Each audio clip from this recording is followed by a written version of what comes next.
గుంటూరు జిల్లా మంగళగిరిలో Amaravati cricket stadium పరిశీలించిన ఆంధ్ర క్రికెట్ స్టేడియం అసోసియేషన్ అధ్యక్షుడు విజయవాడ ఎంపీ కేశినేని చిన్ని రాజధాని ప్రాంతంలో ఉన్నటువంటి అంతర్జాతీయ ప్రమాణాలతో నియమించిన ఆంధ్ర క్రికెట్ స్టేడియంలో వచ్చే మే నాటికి పూర్తి స్థాయిలో మౌలిక సదుపాయాలు పూర్తి చేస్తాం. ఏపీఎల్ మ్యాచ్ ముఖ్యమంత్రి నారా చంద్రబాబు నాయుడు చేతుల మీదుగా ప్రారంభోత్సవానికి ఏర్పాటు చేస్తున్నాం.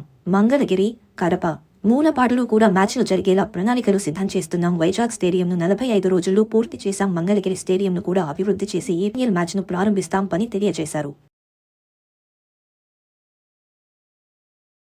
నిన్న మాకు విజయవాడలో ఆంధ్ర క్రికెట్ అసోసియేషన్ ఆఫీసులో జరిగిన మీటింగ్ అనంతరం ఇవాళ నేను, మా గౌరవ సెక్రటరీ గారు సానా సతీష్ గారు వాళ్ళ మంగళగిరి అంతేకాకుండా మూలపాడు స్టేడియంలో పని ప్రారంభించడానికి వచ్చాం. మంగళగిరి స్టేడియం ముందుగా అనుకున్నట్లు ఇంటర్నేషనల్ స్టేడియం చేయలేకపోయినా రేపు రాబోయే అమరావతిలో సరికొత్త స్టేడియం, ఇంటర్నేషనల్ స్టేడియం రాబోతుంది. దానిలో భాగంగా మంగళగిరిలో ఉన్న ఎగ్జిస్టింగ్ బిల్డింగ్ని చక్కటి స్టేడియం అంటే డొమెస్టిక్ క్రికెట్ ఆడే విధంగా, లీగ్ మ్యాచ్లు, జోనల్ మ్యాచ్లు ఆడే విధంగా ఇక్కడ స్టేడియం డెవలప్ చేయడమే కాకుండా రేపు రాబోయే కాలంలో ఏపీఎల్ని ఆంధ్రప్రదేశ్ మొత్తానికి తీసుకెళ్దామనే ఆలోచనతో ముందుకు వెళ్తున్నాం. ఆ ఏపీఎల్కి హెడ్ ఆఫీస్ కింద మంగళగిరి స్టేడియంని పెడదాం. విశాఖపట్నం స్టేడియంలో ఇంటర్నేషనల్ మ్యాచ్లు బాగా జరుగుతున్నాయి కాబట్టి ఏపీఎల్ ఎక్కువ మ్యాచ్లు మంగళగిరిలోను, అంతేకాకుండా మూలపాడులోను, కడపలోను ఇట్లా అన్ని ప్రాంతాల్లో నిర్వహిద్దామని ఆలోచిస్తున్నాం. దానిలో భాగంగా ఇవాళ మంగళగిరి స్టేడియంని సందర్శించి ఏమేమి ఆల్రెడీ దీనికి టెండర్స్ ఫ్లోట్ అయినాయి, వర్కులు ఏమేమి జరుగుతున్నాయో పరిశీలిద్దామని వచ్చాం. ఈ స్టేడియంని అభివృద్ధి చేసి చక్కటి స్టేడియంగా ఉపయోగించే విధంగా ఇక్కడికి వచ్చి దీని ఏర్పాట్లు పరిశీలిస్తూ జరుగుతుంది. త్వరలో మంగళగిరి స్టేడియంను మరింత అభివృద్ధి చేసే కార్యక్రమాలన్నీ మా సెక్రటరీ గారు సానా సతీష్ గారు వివరిస్తారు. ప్రస్తుతం ఏపీఎల్ రేపు రాబోయే సీజన్ ఆఫ్ ఏపీఎల్ ప్రారంభోత్సవ మ్యాచ్ మంగళగిరి స్టేడియంలో స్టార్ట్ అవ్వాలి. అది గౌరవ ముఖ్యమంత్రి గారిని ఆహ్వానిద్దాం, ఉప ముఖ్యమంత్రి గారిని ఆహ్వానిద్దాం. ముఖ్యంగా ఈ ప్రాంత ఎమ్మెల్యే గౌరవ మంత్రి మా యువనేత నారా లోకేష్ గారి ఆధ్వర్యంలో మంగళగిరిలో మేము స్టేడియం ప్రారంభించుకుందాం అనుకున్నాం. కాబట్టి మొత్తం రెనోవేట్ చేసి వారి చేతుల మీదుగా ఇక్కడ ఈ స్టేడియంని రేపు మే లోపల పూర్తి చేద్దామనే టార్గెట్ పెట్టుకున్నాం. మేము కూడా విశాఖపట్నం స్టేడియం చూస్తే 45 రోజుల్లో రెనోవేట్ చేసాం. అట్లాగే సుమారు 2 నెలల సమయం పట్టుద్ది ఇక్కడ కూడా.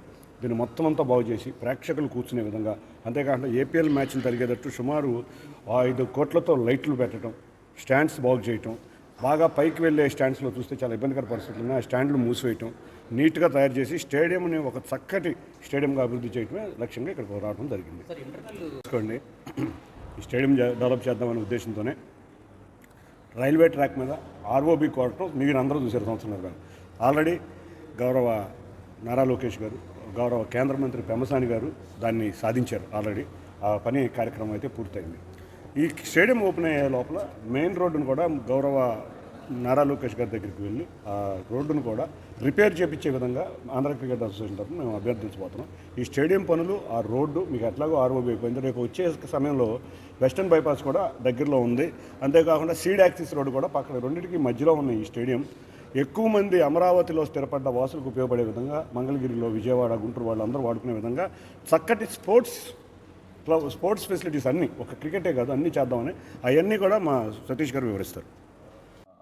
మా గౌరవ అధ్యక్షులు కేశినేని శివనాథ్ గారితో పాటు ఇక్కడ మంగళగిరి స్టేడియంలో పనులు ప్రారంభించడానికి రావడం జరిగింది.